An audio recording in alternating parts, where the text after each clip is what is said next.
Welcome, everybody. Today's office hours, we are talking about or answering questions. I should say more question answering than talking about things. And typically, when we go through these office hours, we have some kind of major topic of some sort. And while we do have some predetermined questions that several people have asked us in the past, we do want to have your input. We want to know what you guys are having challenges with understanding and making sure that your questions get answered. So one of the things that I want you to do is, if you would, look down at the bottom of your screen. You've got the chat area. uh, in that chat area, just number one, go into that and make sure that you set the question option to with everyone. If you've got it set, it could be that it's set to private, but make sure that it's set for everyone to get. That way everybody can see your question. But definitely put in some of your challenges, the things that you want to try to understand, or the things that maybe you've just not explored and want to know more about. We want to be able to help you understand those. So while we're going to go through some predetermined questions, I definitely want you guys to be prepared to get your answers, your questions answered, and make sure that we go through that. So for those that don't know me, my name is Mark Stepp. I am the Chief Innovation Officer here at Realvolve, just trying to spend my time helping real estate agents learn technology, use the technology that we've designed and developed, and understand the why. Kendra, introduce yourself.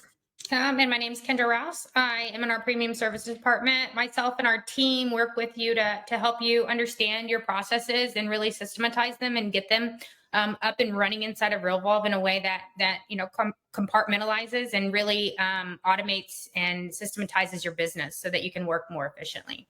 Yeah. And for those that don't quite get Realvolve at times, the Navigator program is the best at figuring out how to take you to that next level. If you're struggling using anything within Realvolve, and as far as systems, as far as the the methodology for getting your business to that next level, definitely take a look at the Navigator program. And like Mark said, we're going to be talking about some of your frequently asked questions to kind of just give you a visual and go over those live, showing you ways to get additional help and support outside of these calls, and then showing you some additional information on premium services. All of these recordings are posted to our Realvolve's Facebook page. So we would encourage you to go to facebook.com/groups/Realvolve, and you'll see all of those previous recordings there. They're also under YouTube. Office Hours has a folder, and you can find all of those recordings there as well.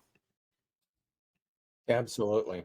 Spend a lot actually, I was just looking at the YouTube channel this morning as far as the Office Hours section, and we've got just a ton of videos and stuff. There are 54 videos in there just for our office hours. So we've since there's 52 weeks in a year, we've actually done more than a year's worth in there just of office hours. But there's a ton of other videos and things, trainings, webinars, things like that you really should take a look at. It's a huge resource for a lot of agents. Yeah, and we'll go over on this call too what we're going to be covering in upcoming weeks. But we have these question and answers really to kind of bring to light some of the things that we see more frequently, and then also give you an open forum to ask any questions or point us in a direction that we can be of assistance, so that you have the space to kind of get the assistance that you need in real time as well. So the questions we're going to be covering today is a few things. How do I keep information accessible in Realvolve? So just really talking about best practices on, where your data is stored, how you can quickly access things, and going over some of those best practices. I just got an accepted offer. What do I do next? We're still going to talk about the difference on how you handle a buyer accepted offer versus a seller accepted offer. How can I find a list of what new contacts I have for the last 6 months? So we're going to go through some of the best practices with filters. And what is the difference in a contact source and a transaction source? And then also, how do I use the dialer? All of those things we're going to cover today. So let's jump into it. Another thing that I wanted to cover as well, real quick, kind of has just come up recently. If you are in Realvolve and you are using ChatGPT and you come in and you access ChatGPT and you write a prompt, write me a happy birthday email, something like that, and you get an excess use error down here. I'm seeing a lot of people that, ChatGPT and OpenAI, some people have paid for the $20 a month service, and that doesn't necessarily isn't what you need to do. So to make sure that Realvolve is enabled, or that ChatGPT is enabled in Realvolve, you really want to access your account through your settings and go into integrations. And in OpenAI, you'll see this link here. So if you access this, it's going to throw you into the correct part of it. Now you can come over here to settings in this top right, and you can click on manage account, and it will bring you over here. Essentially what you want to come to is billing.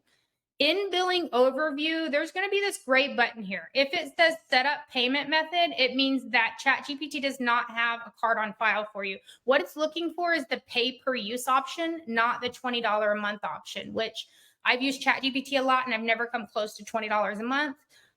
So, probably be financially more beneficial to set it up this way anyway, but this is what the Realvolve connection is looking for. So go into your settings, access this link, come into billing, and then make sure that you have something on file.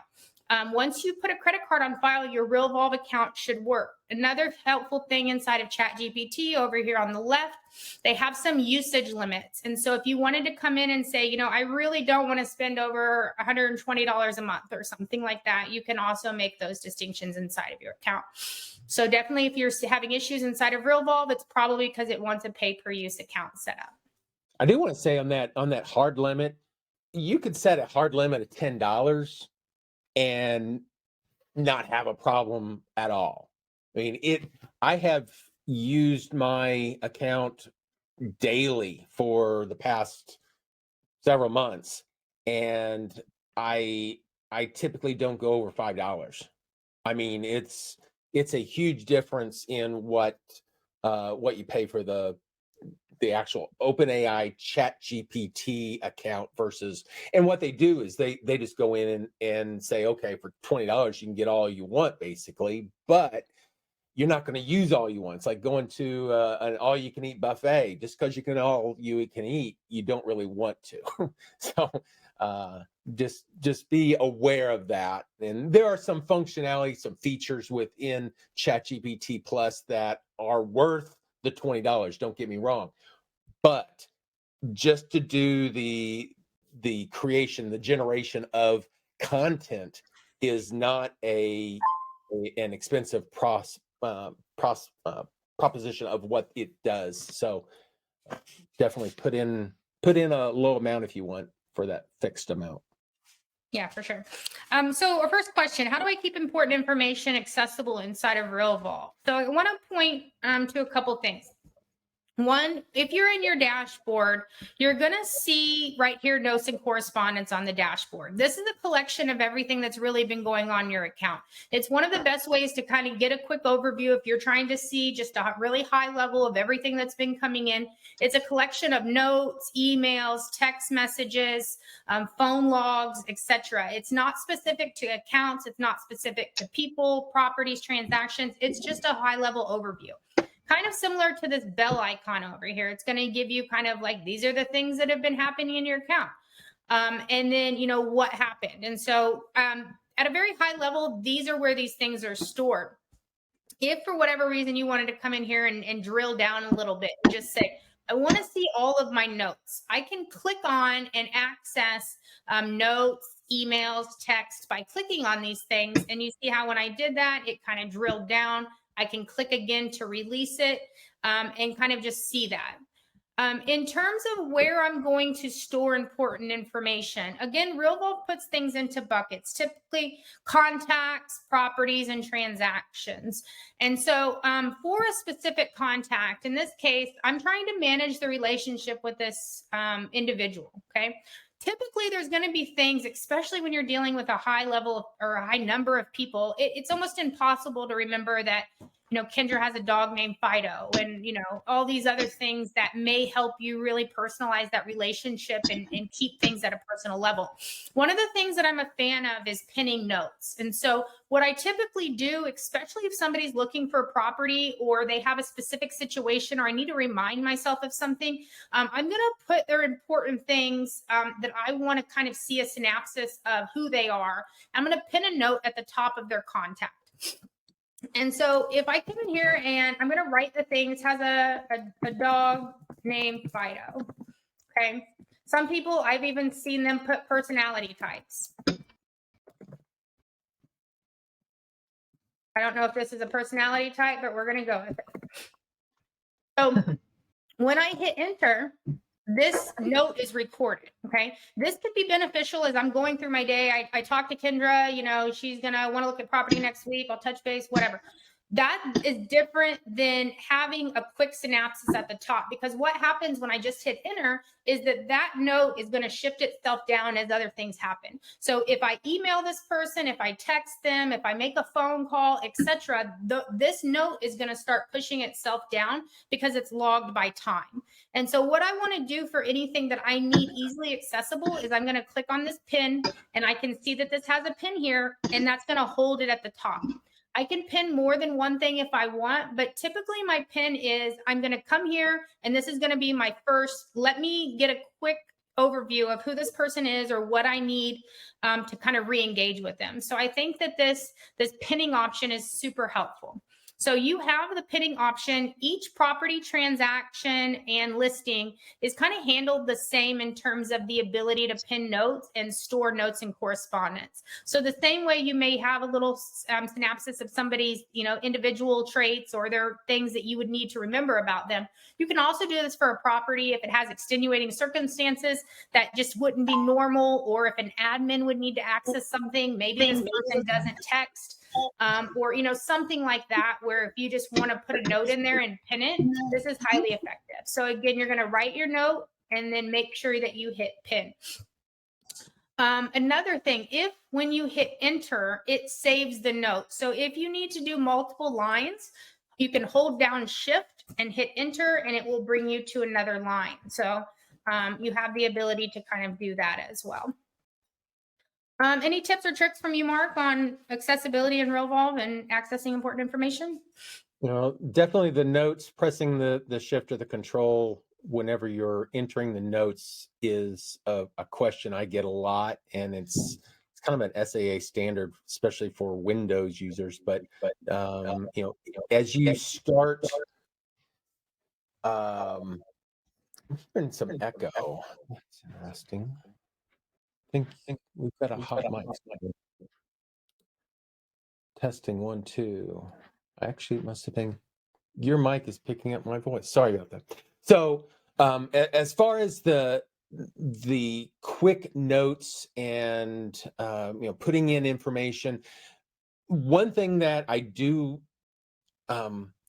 remind people is that you can also put links in there. So if in the event, maybe you want to link a couple records together, maybe their brother, sister, and even though we only allow spouse links, you can go in there, create a link to another record, and then put that in the notes so that if you want to switch between records quickly, possibly, or know who the contact's other siblings are, or whatever, you can certainly do that. Can you show us how to do that? I've never heard that before. Yeah, so up at the top, if you look at the link at the top, that is the contact record ID. So if I was to go to, in this case, Kendra Test, it has that link. So you could copy that link and then go into some other contact record and just just label it and paste. And then whenever you paste it, it puts that link in there. And then you, at any time, you can click on that and it'll open up to the next record that it's linked to. Awesome. Thank you. Another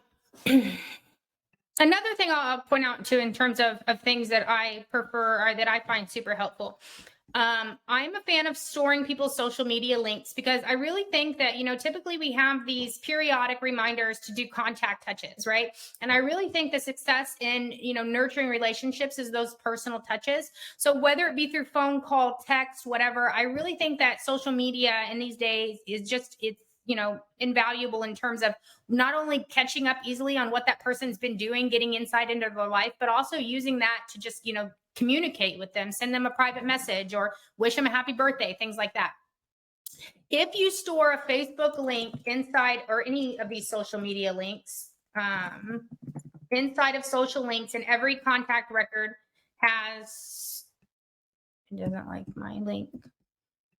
Any contact record has this. When you store it here in the top right, do you see how this is gray? And as soon as I put a link in here, this is black.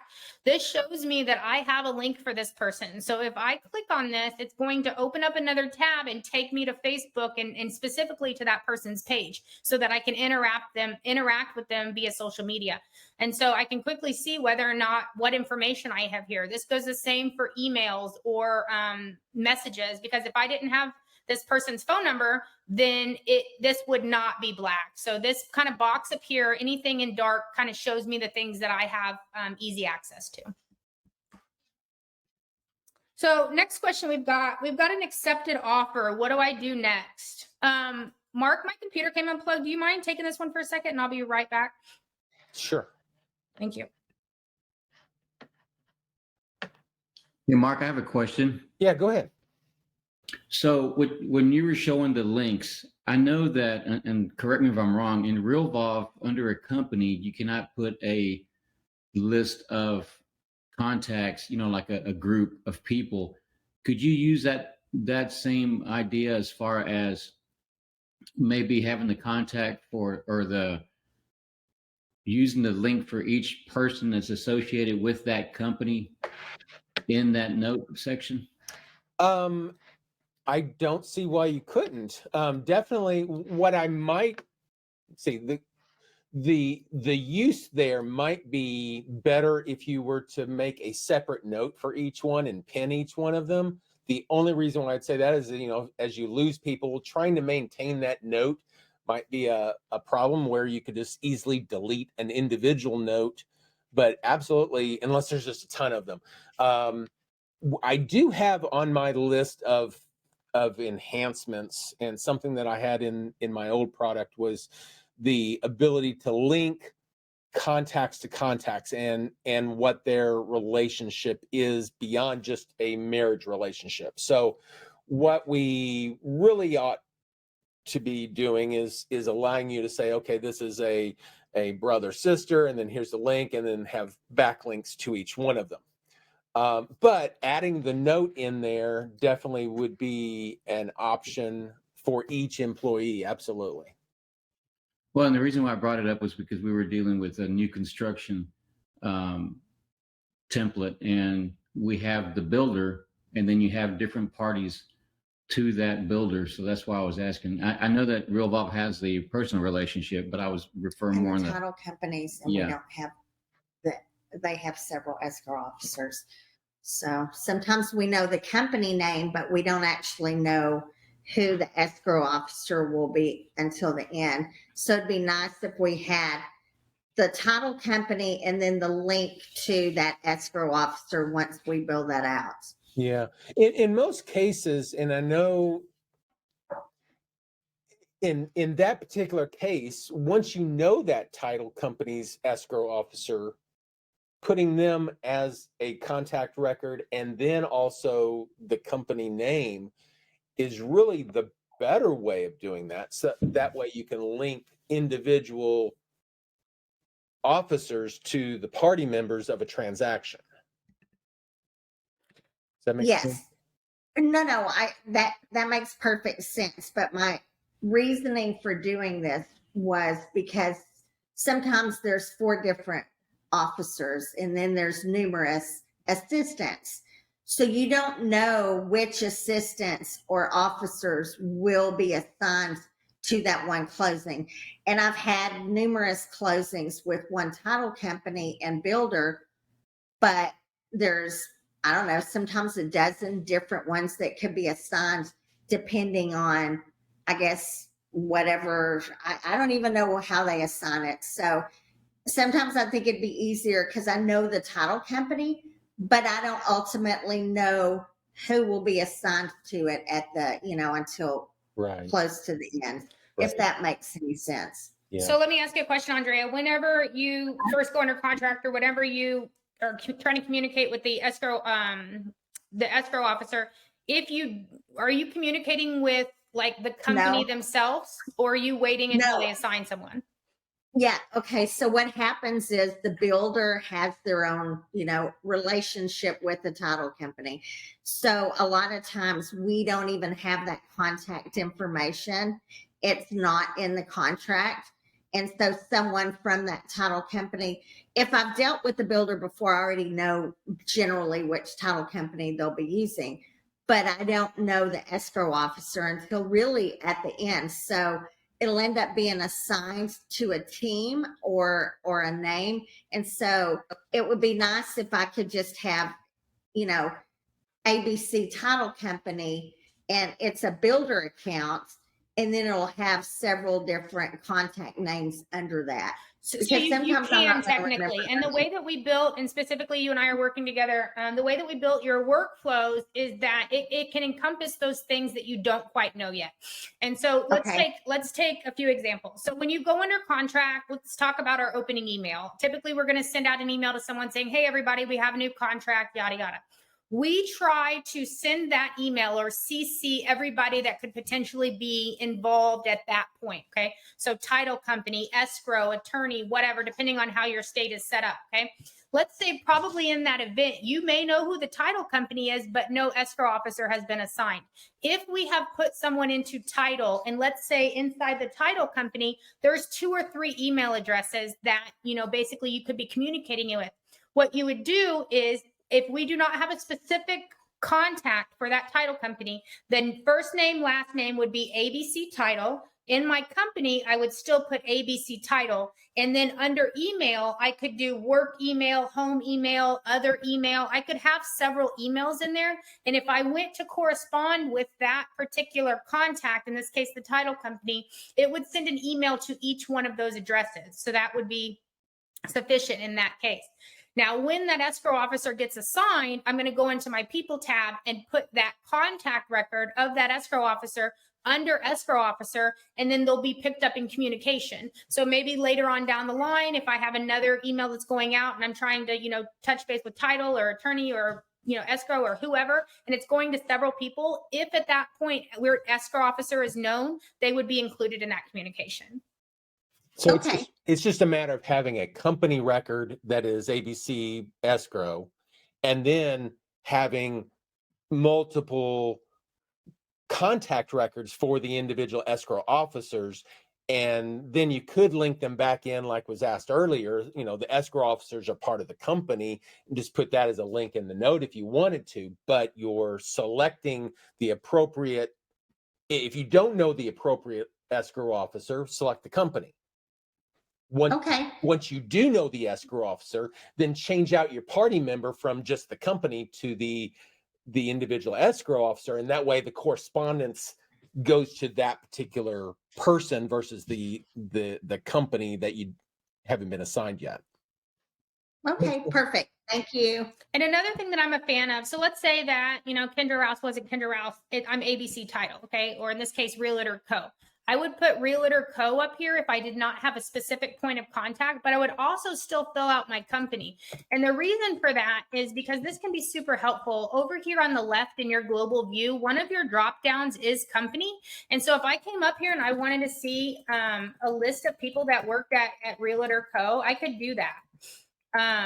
And so, that is super helpful if you are keeping these a list of of people in the company. Another thing, and I'm going to tangent a little bit, that I'm a fan of doing with companies is tagging as to what they are. Because over here on the left, under your radar, specifically closing attorneys, inspectors, things like that, by actually adding additional tags, this is a super helpful way for me. Maybe I need a pull list of all of the closing attorneys I have, or title companies or something like that. And tags is a great way to do that in addition to the company name. Someone has a hand up? Yeah, that's perfect. Hi, yeah, this is Darcy Klein. I've actually used Realvolve for quite some time, but sort of checked out a few years ago as far as using it other than lightly because of Google. And I'm just curious if you can kind of tell me how, if should I be syncing with Google? I want to get back into it and use it, but I am entering contacts in Google and then also in Realvolve. And I just wondered, should I be syncing? Where is that at? Yeah, so right now, I've got a team of engineers that are in process of redoing the Google piece. We have Google changed their libraries on how they interact with things, and whenever we did the changeover, some things just were not working the way we thought they should be, and consequently, things got weird. So we did some disabling, some re-enabling, and we are just now in process of going back and saying, okay, what's the right way of doing this, making sure that it is hooked up. Give us a few more weeks and we'll be back on track on that one. Okay, that's great. So when you're saying emailing, the notes keeping track of all the records, you're talking about emailing from within Realvolve. Because it's not following the Google or the Gmail conversations. It is, though. So those are different things. So specifically with Google Sync, what it is syncing is your activities inside of your calendar. I'm sorry, your calendar and your contacts. So that sync portion is what Mark is referring to. As far as email is concerned, inside of your settings, call attention to a couple things. Under my account, whatever is here is your login. If you change this, your login changes. When you go to send an email, by default, it will look as if you are sending an email from whatever email address is in here. If you go to your email tab, whatever email is connected here is what you would have access to. And I'll show you how you can pull communication. Let's say you have a conversation outside of Realvolve, you can still have access to that. With this box unchecked, you are saying send through Realvolve server. And what that means is you have tracking enabled. And so as you can see here, I send myself foreclosures every day. I can see if it was delivered. I can see if it was opened. I have that ability. If I come down here, then I can also click and see specifically who it was sent to or how that works. If I go into my settings under my email and select this box, what it has said that basically you're disabling the tracking ability because you're sending through your own server. Now, when I go into my email and I go into my sent, I can still see record of things that I have sent. More specifically, if I go into a contact record and I access the email tab, what this is not communication outside of Realvolve. Your radar tab is going to show emails that have been sent and received specifically to this contact. What your email tab is doing is it is going in and it is finding emails between the email address that you have under your email tab and this contact record. So it's going to show you things that are outside of Realvolve as well. So that is up and running. There's no issues with that. You can use that, to its fullest extent today, even if you are using Google.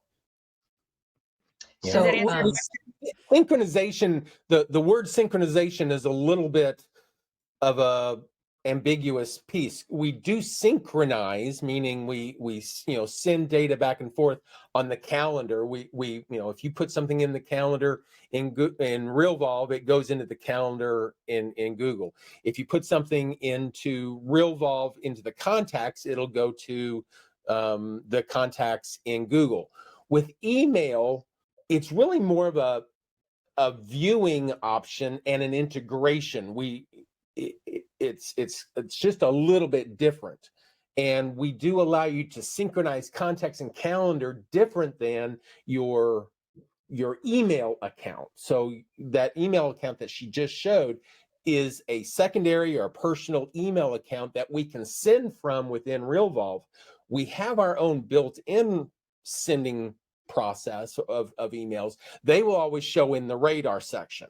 But if you are sending or receiving emails from your personal one, you have to go into the email tab to see those types of emails that are linked and accessible through Realvolve, but not actually fully synchronized. I mean, I guess it is synchronized, but it's not really quite the same as contacts. It's not communicating both ways. Well, actually it is, because if you delete a record in our email tab, if you go in there and you delete it, it does delete it from your Google account. So it is but it's not going from Google the other way. So if I'm entering my contacts on my phone, we just don't like I meet somebody new.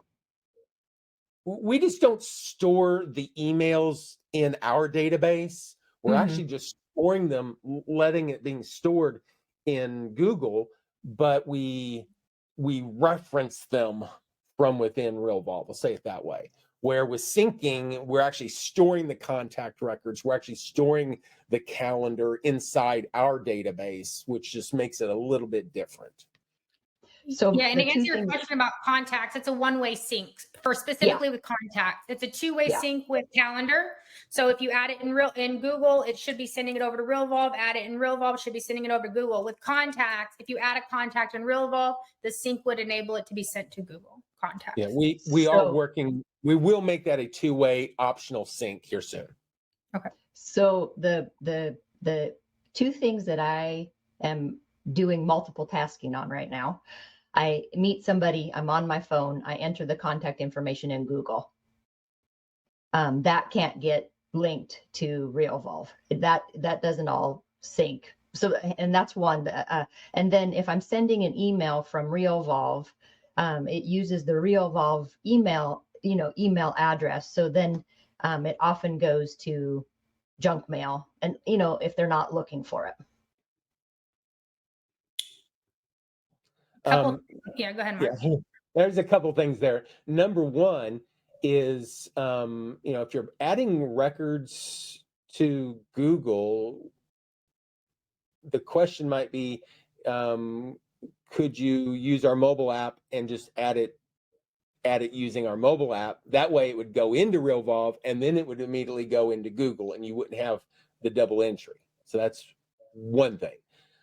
As far as the email, I know that if it's going to spam pretty quickly, a lot of times it's just because of the way it's set up, and we need you to probably reach out to our support team and make sure that we have a DNS connectivity. And I know we talked about that last week with a couple people, and we went through that process. So if you want to reach out to our support team on the email going straight to spam, there's some changes that we can make on our end, and you have to make some changes on your end so that whenever you're sending through Realvolve, the email that's receiving it, the email address, can say, oh, Realvolve is a authorized user of this account, so don't send it to spam. Okay. Thank you. Yep. And then also too, I would say, like Mark said, if at all possible, getting in the habit of just opening the app and creating the contact there, because then, when Google Sync is enabled and that's working, then when you create that contact, it's already in Realvolve, it's getting pushed over to Google. But I would also challenge you more so to automate your lead sources, because if it is from somewhere where you are capturing leads online, you're paying for leads, you're getting an email with something, there's some automation possibility behind there so that lead is captured, or that new contact is captured and put into Realvolve automatically. So, just really making sure that there's going to be those cases where, you run into somebody and you just, need to add them manually. But if and when all possible, automate your contact entries, because a lot of that can be done so that person just comes in automatically to Realvolve. I've helped a few agents just set up a Google form. And I know this kind of sounds weird, but set up a Google form that is just on your main app of your phone. You click on it and it has just the primary things that you typically want to know: first name, last name, an email, and a phone number, and hit send. And it's super quick that way. And use Zapier to zap it right into Realvolve, and then it can start a workflow or whatever based off of maybe what you've got in there. You might have it want to start a workflow, and then it automatically sends it to Google. So you can do all that in one little shot, having a quick form on your app to access it. And Makes like it a Mark lot was easier. saying, and two-way sync with contacts is in the works. So that would be, all of that should be a little bit easier in the future as well. Right. Thanks a lot, you guys. Yeah. Okay. So if I get a new accepted offer, what do I do? So first, we talked about this probably a month or so ago or whatever else. I cannot stress the importance, and it's not easy. Like, I have closed hundreds and hundreds of deals in my life. And when I first got into systemization and on automation and things like that, thinking about the process tree was not easy for me. I had a huge 8x10 whiteboard, and I would draw circles with lines here. If this happens, then what happens? And this happens, and what happens? And part of what we do in the Navigator program is get all of that out there and say, hey, these are best practices. These are the workflows you need. If this, then that. Okay. So when certain things happen, I do this. I get a new lead, I do this. I put somebody under contract, I do this. The understanding of what I call triggers, something happens and it tells me to do something else, is crucial in systemization and really empowering any CRM. So this is one of those things. And typically that trigger involves starting a workflow. So specifically with an accepted offer, we handle sellers differently than buyers. So if I had a listing specifically, that listing would already live here. I would have probably an active MLS workflow running on this person. This status would be active. And I would be running that workflow. So my trigger is I just got a new accepted offer on my listing. My process is I come into my listing and I change the status from active to pending. I have seen, in a rare instance, in the crazy market that we've been, I've seen people that have been in pre-listing and they try to go to pending. It does not prompt the transaction. It's actually looking for active to pending. So if I'm in my listing and I change my status from active to pending, it's going to pop up a box and say, hey, do you want to start a transaction? I do want to start a transaction. The distinctions that I can make is no is essentially cancel, yes and copy files. Inside of my listing, I have a files tab where I probably have my listing agreement, my disclosures, whatever else I've been doing when that property was on the market. If when I create my transaction, in addition to the information that was living under the listing, it's going to throw those files over to that transaction and make it part of that transaction. If I hit yes, then it will not take those files and it will allow listing files to live separately from transaction files. And that's just a distinction and a process that you'll have to decide. So when I click yes, it essentially created this transaction for me and it has defaulted to pending. If I click on property here, this is the information that it pulled over from this listing under this house. And I can actually click here on this address to be thrown back into there. And so typically the process is going to be start your transaction and start your workflow. We should be writing your workflows in a way where it encompasses everything that you need to do. I often see people instinctually want to come into a transaction tab and start filling this out. The problem with that is, depending on how your set default fields are in the back end, you could have all of these things checked, okay? So if you come in here, I only have maybe 10 right now checked. I don't have a guarantee that these things that I set in my default, and again, in my settings, I went in and said, every time I have a transaction, I want to see these fields. I cannot guarantee, especially at the time of acceptance, that I know all of these dates, okay? And so what I don't want to do is come in here and ask myself, well, do I know the acceptance date? Do I know the home inspection date? And go through these individually. Ideally, what I'm doing is I'm starting my transaction, I'm starting my workflow, and one of my first activities says, who are the people? What are the dates? And the benefit there, even though it may not, seem instinctual to do that, is And the power behind that is I can be very particular on, I know if I accept a contract and I represent the seller, I need these dates. I can actually order them in my checklist, even from my contract. I know I've got contract date, acceptance date, purchase price, estimated closing, closing attorney, etc. I can list all of that out in a checklist through an activity so that I can ensure myself, or specifically an admin as you try to grow, know specifically what they need to know to input when they need to know to do it. And it really eliminates the opportunity for error. Because if you're relying on somebody to come in here and fill out these dates and they're like, oh, I didn't know the home inspection contingency date was in that contract, and you have tasks that are triggering off of that home inspection date, those tasks may not populate right. So, again, just ensuring that you're doing things as efficiently and automated as possible. So with a seller, I'm going to turn my listing into a transaction. With a buyer, I don't have a listing to turn into a transaction, and so I just need to create one. And so I'm going to click on this plus sign and create the transaction. Now, if I do this, it's going to populate a new listing. The first thing you're going to want to do, it doesn't have the information to pull over because there was no property. And so you're really kind of bare bones here. And so one of the first things that I'm going to do is click on these three dots. I could click here and override this address, but I want to see this little map populate. And so I'm going to go 123 Main Street. If I put in the zip code, it will populate everything else for me. And then I got my little map. If you just put the address in here, you're not going to see that map.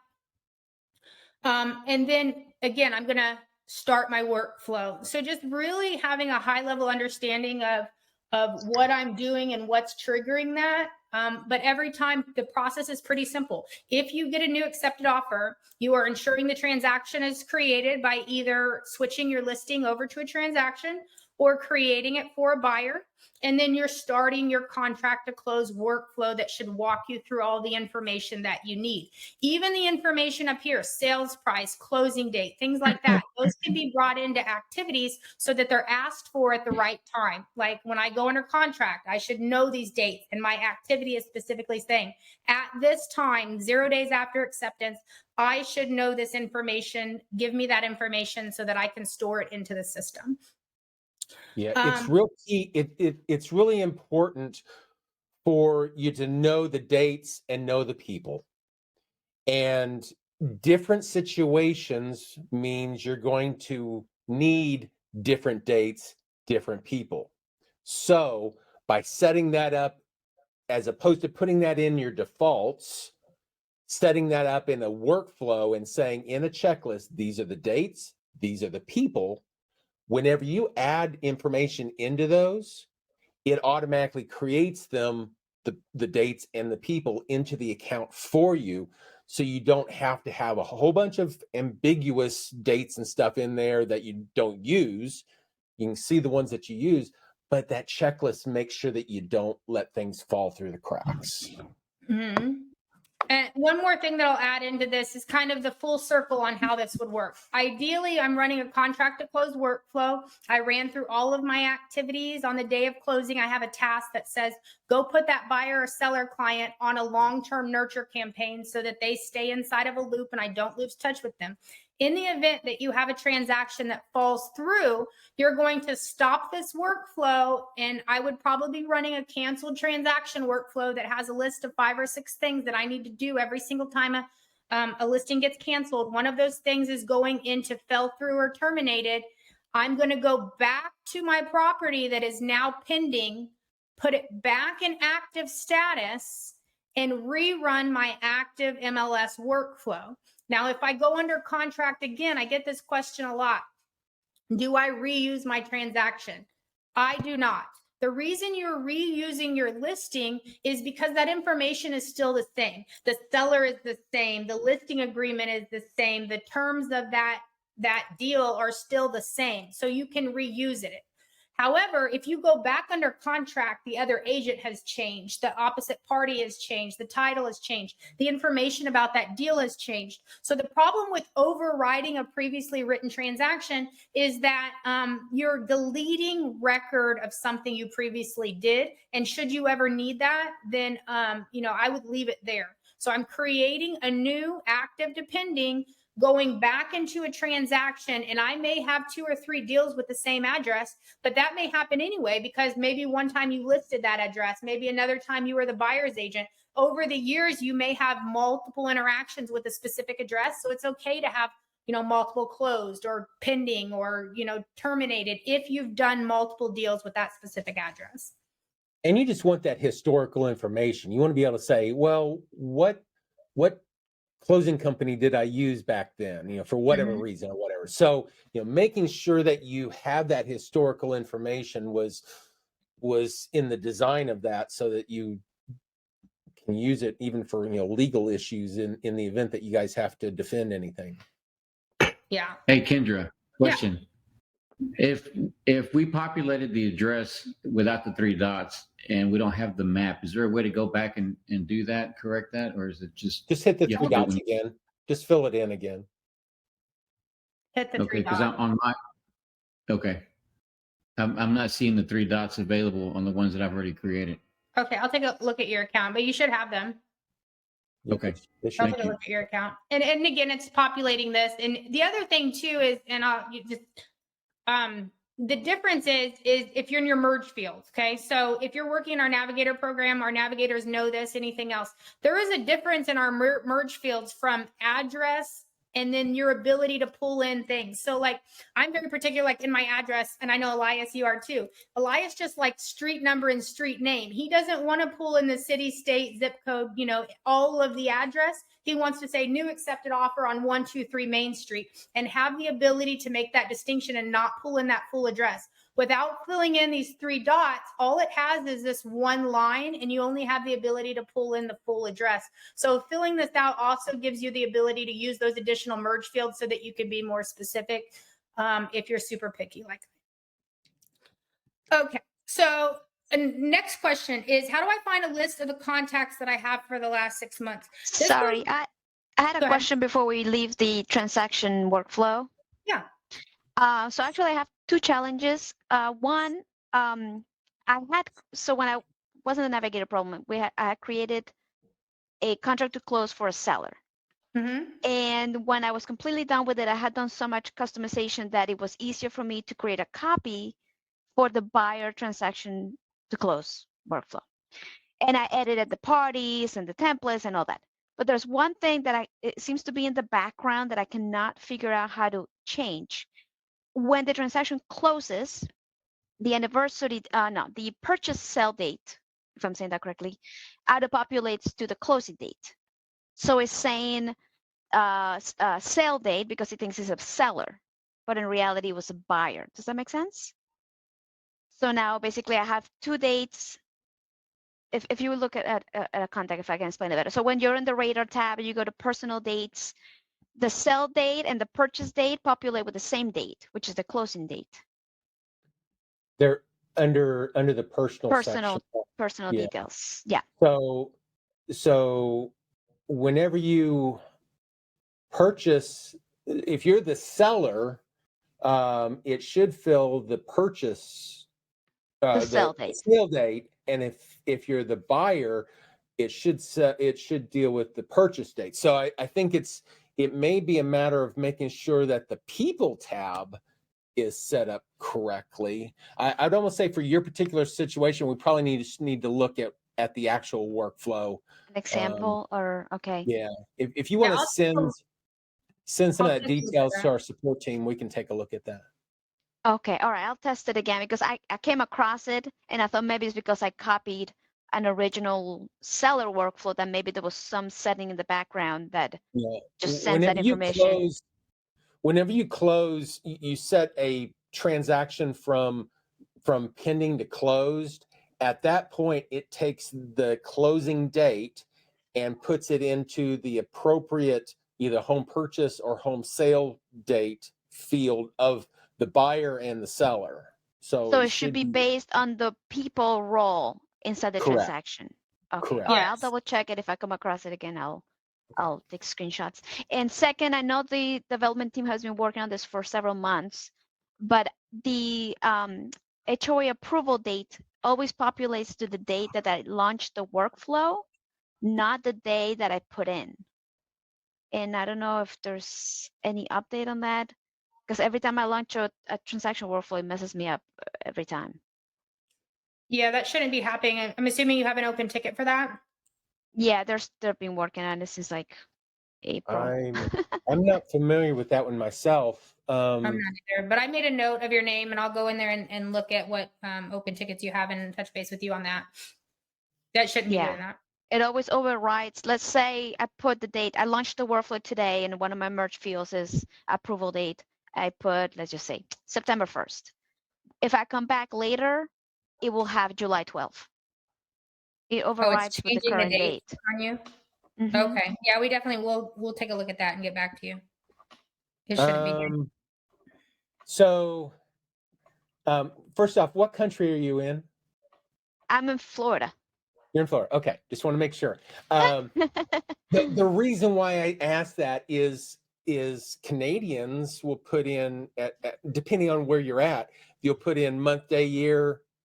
Here in the United States, where they would put in day, month, year, and it may be flip-flopping dates based off of how you're entering that date, as opposed to using the calendar. If you're just doing a manual entry of the date versus picking it from the calendar, and if your calendaring system, you're thinking day, month, year as you're typing it in, we are always looking for month, day, year. That may Yeah. not be anything, but I've seen Yeah, that that's a not lot. it.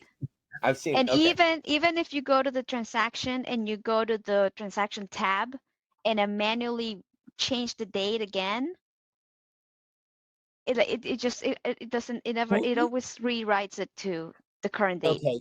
We did have an issue where, as you were starting the workflows, there was a date issue, and you could actually, as you were selecting a date, it would kind of alternate between a an ambiguous date, and it was kind of causing a randomness. That has been fixed. So if that's not it, definitely we'll take a look at it. I want to. Okay.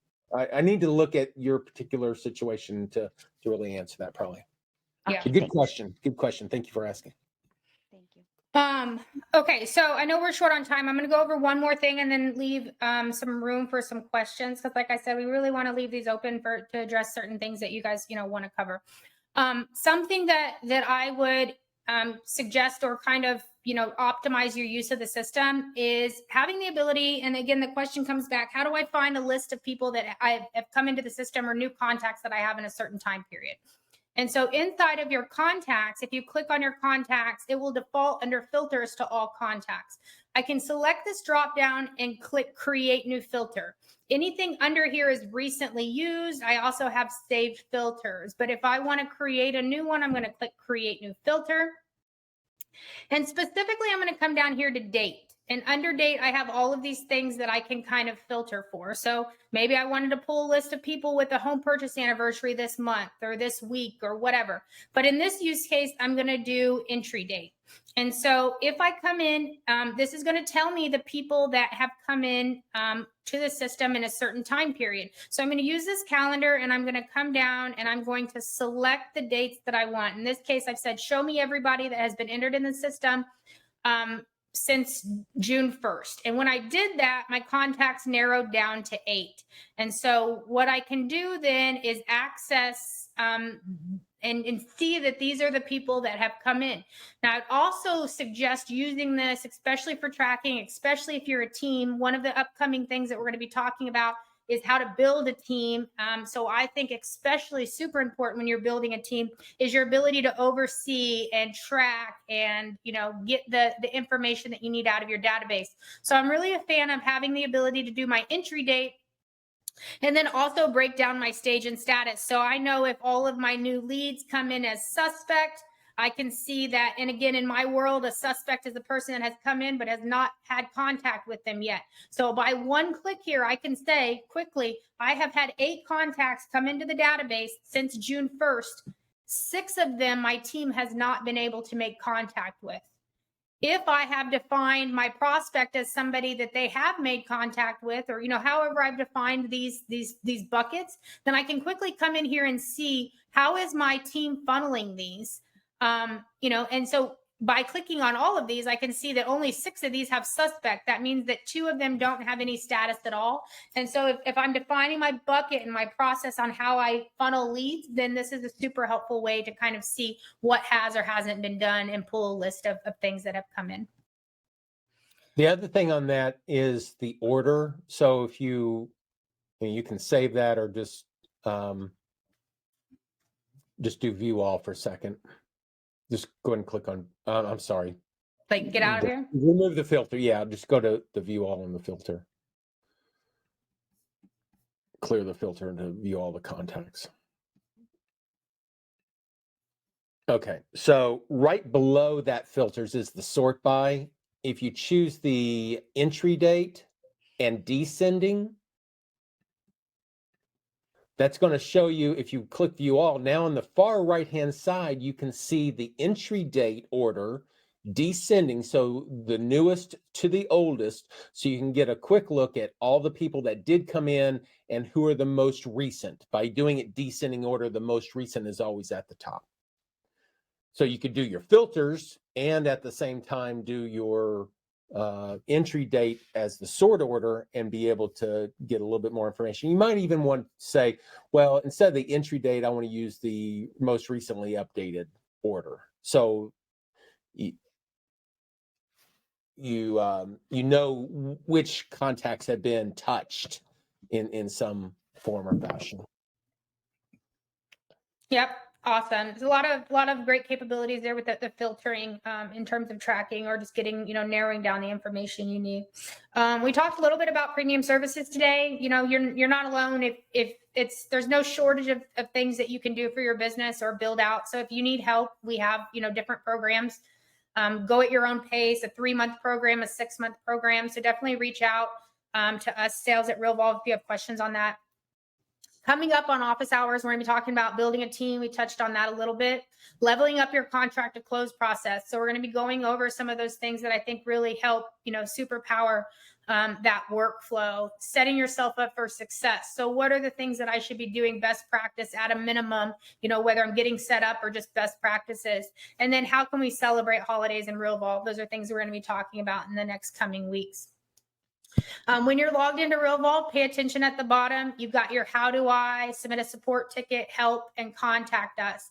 How do I will walk you through. You can type something in. It will say click here, click there, and it will show you specifically what to do. The submit a support ticket is if you see something in your system, like Julie was saying, if something is just not acting as you would expect it to, go ahead and submit a support ticket so our support team can take a look at it and get you assistance. Our help button is going to be an article, a search database so that you can get additional resources, articles, previously things written, and our contact us is a chat option if you need live help. And then I know we only got a few minutes left, but definitely want to leave some time for any questions you guys have or address things that we haven't gone over today. Who's got questions? I think we covered the one that's in the chat session. I was going to add in the chat, but I could probably just tell you. Yeah, go ahead. So is there a way to BCC or CC yourself on a template? It doesn't seem that way. I don't want to get every email. I just want to get specific ones. Are you doing them inside of a workflow? Yes. Yes. So if you, can't you CC yourself in these? I don't see how. I see that. So if like right here, okay. My with is the contact record. It's the person that I'm running the workflow on. If I wanted to be CC'd on this specific email, if I sent it out, I have a CC and BCC option. Well, you can't do it on a record, but you could do this on a transaction or a listing. So that's not a very good. thing. Now, in your settings, there is an option to BCC yourself on every specific communication, but let's No. just say, what's that, Mark? She said she wasn't wanting that. Yeah, Yeah, right. I don't want every single email that goes out. It's just that when we do an offer for, yearly,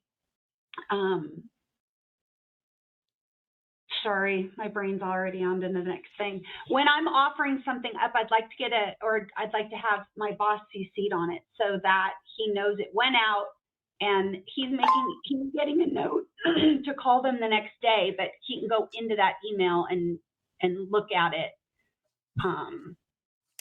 So it's in his, makes sense that it would be in his inbox as well. I mean, if it is a property or a transactional thing, It's not. it's not. Being a I'd probably contact, just make another task, right? Okay, and how would I? on the completion of an activity, you could do it that way. Yeah, so let me give you an example, okay? So send team lead update email, something like that. Okay. What I'm going to do is I'm going to make my with a specific contact. And let's say that I'm the team lead. Okay. So send this email to me or to the team lead and schedule it upon the completion of this activity. Once I complete this quarterly touch, trigger this activity to send an email to this specific person. Does that make sense?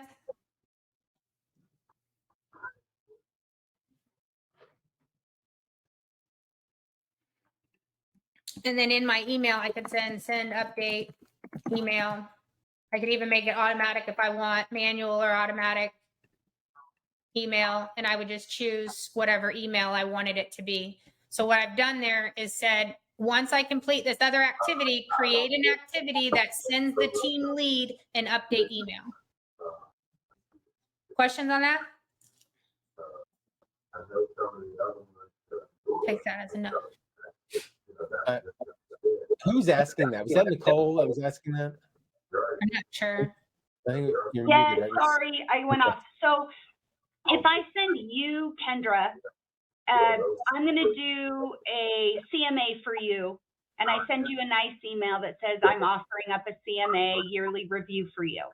And I want Corey, who is my boss and who's the person who's going to be doing that, to know that that went to you. Does that activity, is there Would a you way be that sending the would you be sending the email from Realvolve directly to this contact? Yes. So when you have the email, can you just enter a CC and enter your guy? But that's what person? she's asking. There's not, and it's something that I can probably get added. Kind of the workaround or whatever, at least the notification can come in as either an SMS message or the email, just so that you've got the with part of this could be No, but set is that a workflow or you're just creating a one-off email? She said, In I a think, workflow. yeah, it's inside of a part of the workflow. There's two ways to handle it. Either when you pull up that specific email, you're manually entering, specifically with a contact, you're manually entering in your team lead and having them CC it. The other option, the more advanced option, is what I'm saying here, where you're creating an additional activity that says, hey, send the team lead an email or a text that says, I just sent out a CMA for this person. Right. I'm just wondering, how does it know which person I sent it to? Right here. Oh, because you're launching it on that specific contact.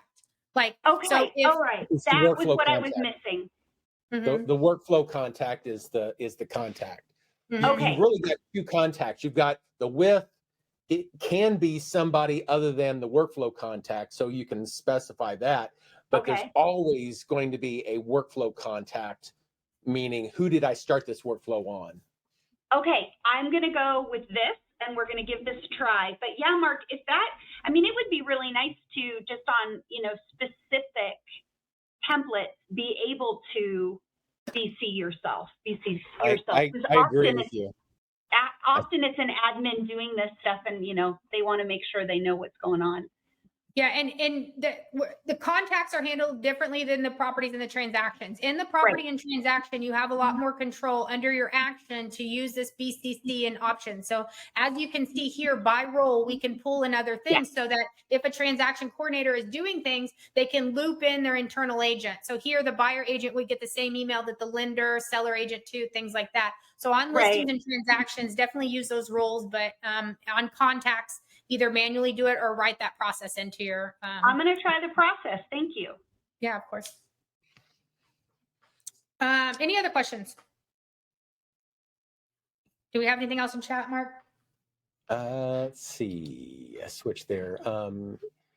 Is this recorded or available in review again? Yes, we do put these. As soon as I get it completed, it'll be back into our YouTube channel under the office hours playlist.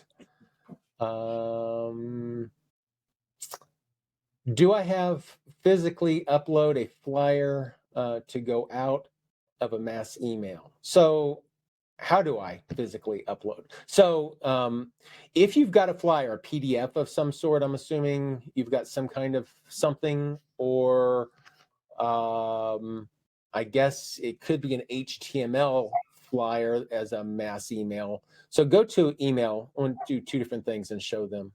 Go to email. So yeah, go into your template. I'm sorry, into your templates. Yeah. Go to a new template's fine, or existing new one.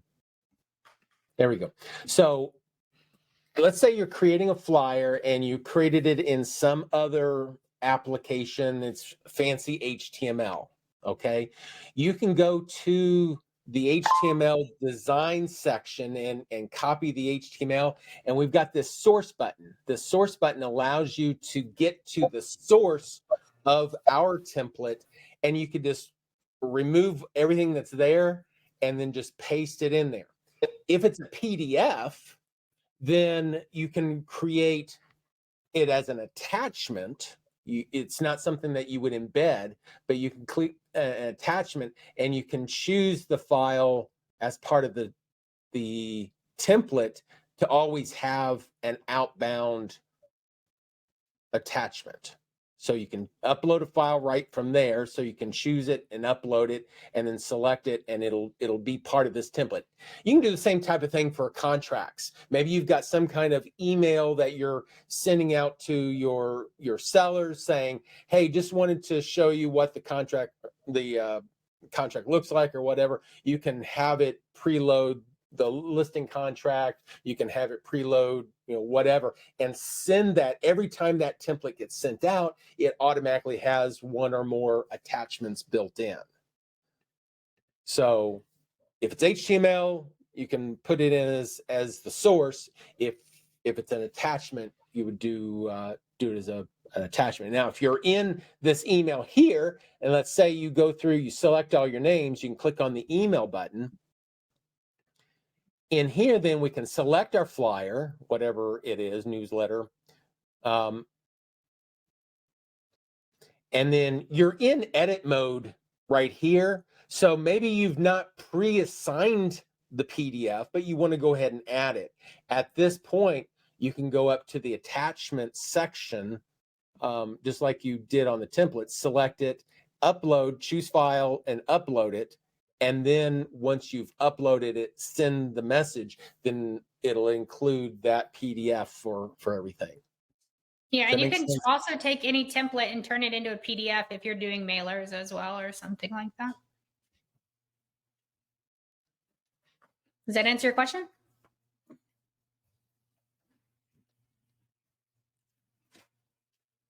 No answer yet. It does. Thank you. All right. Awesome.